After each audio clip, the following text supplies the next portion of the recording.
Alright guys, so today I'm going to be making a quick video on using this ACDelco upper engine and fuel injector cleaner. Part number is right there for you guys. This is my first time doing this with a Duramax, so we will both experience it together. So far it seems like a pretty straightforward process. I have a half gallon of diesel fuel. I'm going to put this whole container of cleaner inside that gas can there, hook up our fuel lines to the engine and run it all the way through. Should probably take about a couple hours. And then I also got some quick disconnects here for taking off the engine fuel lines. And then you only need some pretty much basic hand tools. So let's get started. The cleaner into this fuel can here, we'll mix it around a little bit, make sure that all gets mixed in with the diesel fuel. And then now we'll take our quick disconnects and go pop off the fuel lines. So here are my current injector balance rates. I am not a mechanic, so I don't know if any of them are bad by looking at this. I don't really understand these numbers.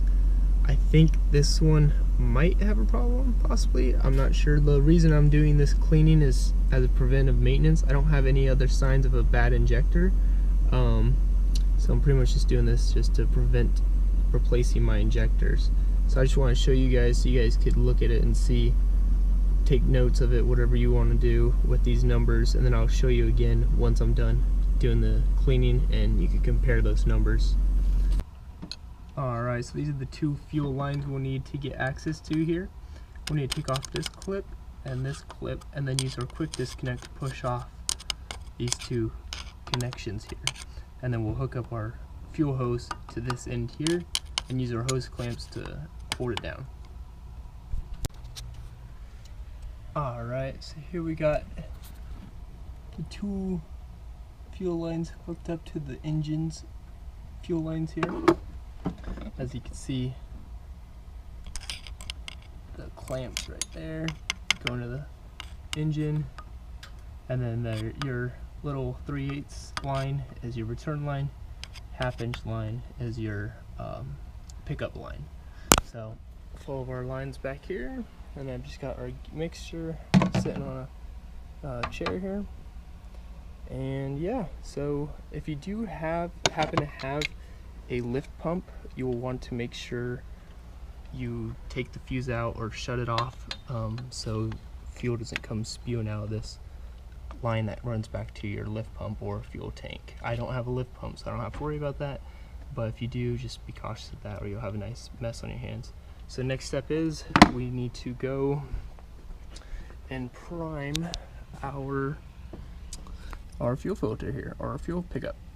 Alright, now that we got the fuel filter primed, we can go ahead and fire her up. And now we play the waiting game. Also, you will want to make sure that you have no leaks coming from your connections up in the engine. So double check that there's no leaks coming from there, and go ahead and just keep checking back with the fuel tank here every now and then and make sure it doesn't run out of fuel.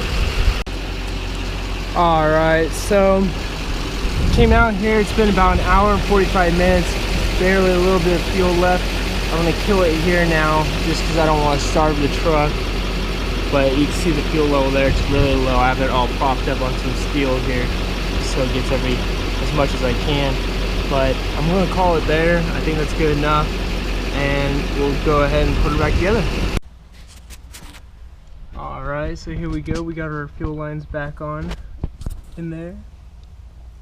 They're really easy to put on, easier than taking them off. All you do is just push them on, and then you'll hear a little click, and then make sure you remember to put on those retainer clips again. And these are different sizes. They should be labeled on top of it which one's for which, but the bigger one obviously goes on the bigger line, and then the smaller one goes on the smaller line.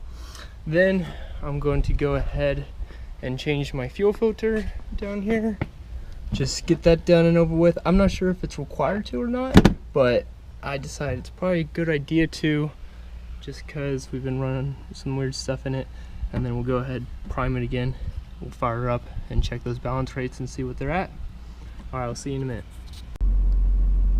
Alright, so here are the final numbers with the new with the cleaner sent through the engine here. So these are the new balance rates. Like I said, I don't know much about balance rates and how to read them, or if this edge tuner or CTS2 is even accurate at reading balance rates. I don't know, but this is the numbers. This is what came out. As far as I can tell, I think it's better. I don't notice anything different with the engine running, just because there was no problem with it before. It might be running a little bit smoother, I don't know, hard to say, but from the numbers it looks like it might be better. Yeah, so that's it. That's how I did it. I'm gonna start doing this more often. This is my first time doing it with this truck. I've only had it for probably 8 months now, and I'm just now doing this. I just came across it actually like a month ago, this product, and now I'm gonna keep on doing it more and more as time goes on. Probably I don't know, maybe every 6 months or something like that. I use this truck quite often. It tows a lot as well. This is my work truck, so it gets used pretty hard. Yeah, so that's it, and just hopefully this works out for you guys as well. And yeah, if you have any questions, just let me know.